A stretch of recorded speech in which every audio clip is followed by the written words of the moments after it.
बिहार की नई कैबिनेट के गठन के बाद राजनीति एक बार फिर तेज हो गई है।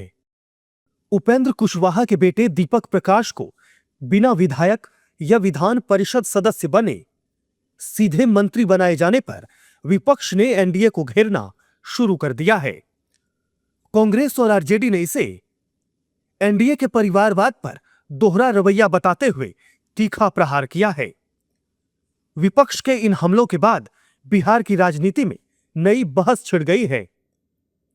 आरजेडी ने सोशल मीडिया प्लेटफॉर्म एक्स पर एक पोस्ट में एनडीए नेताओं के पारिवारिक राजनीतिक संबंधों का हवाला देकर आरोप लगाया कि नई सरकार की सत्ता संरचना राजनीतिक वंशवाद से भरी हुई है, जिसके बाद सियासी घमासान और भी ज्यादा तेज हो गया।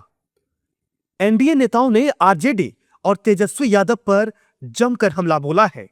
देखिए, हमारी सरकार बनी है, आरजेडी के पास कुछ भी बोलने को लिए नहीं है। नीतीश कुमार के नेतृत्व में एक स्टेबल गवर्नमेंट बनी है। सबसे अनुभव वाले मुख्यमंत्री बिहार के पास हैं, सबसे अनुभव वाले मंत्री बिहार को मिले हैं, बहुत नए और युवा चेहरे आए हैं। पूरे बिहार में खुशी की लहर है, प्रधानमंत्री का आशीर्वाद है, बिहार को विकसित राज्य बनाना है। लेकिन आरजेडी कुछ नहीं निकाल पाई, तो वो कह रही है 10 लोग परिवार के हैं। तो जो हमारे परिवार के लोग हैं वो क्या लालटेन पकड़ेंगे?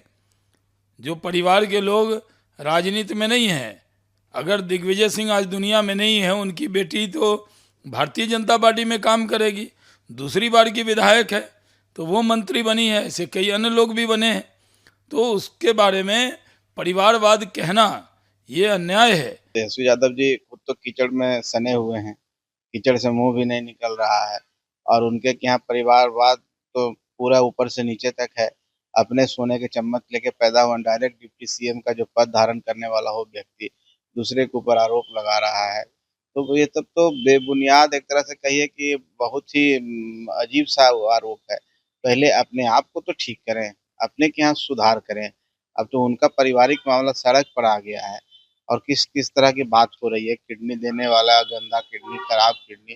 तो उस स्तर के लोग अगर हम लोग पर टिप्पणी करते हैं तो हंसी आती है। हर बात पे तो मैं तो कुछ बोल ही नहीं सकता हूँ, मैंने तो कुछ इसके ऊपर कहने का, बट मैं इतना मैं मानूंगा, just by the virtue that you outcome of the same system.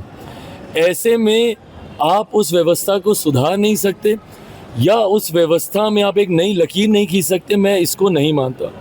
Just because कि आप एक परिवार से आते हैं इसलिए आपको मौका नहीं दिया जाना चाहिए, मैं इसका भी पक्षधर नहीं हूँ। बट हाँ, मैं ये भी ज़रूर कहूँगा कि अगर आप में काबिलियत नहीं होगी तो आप कितने बड़े परिवार से क्यों नहीं आ जाएं, आपका कुछ नहीं होगा।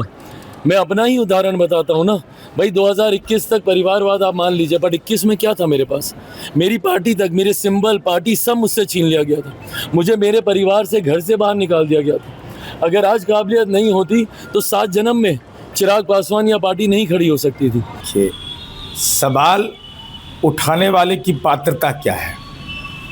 राष्ट्रीय जनता दल, जिसके लिए परिवार ही पार्टी है, पार्टी ही परिवार है, आखिर कौन वह राजनैतिक सद्गुण था कि माननीय तेजस्वी यादव को केवल विधायक नहीं, सीधा उप मुख्यमंत्री बनाया गया। एक बेटा को विधायक बनाया गया, बेटी को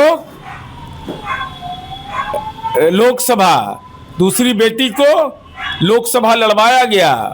और जब भ्रष्टाचार के आरोप में लाल घर जा रहे थे लालू जी, तो अपनी पत्नी राबड़ी देवी को मुख्यमंत्री बना दिया।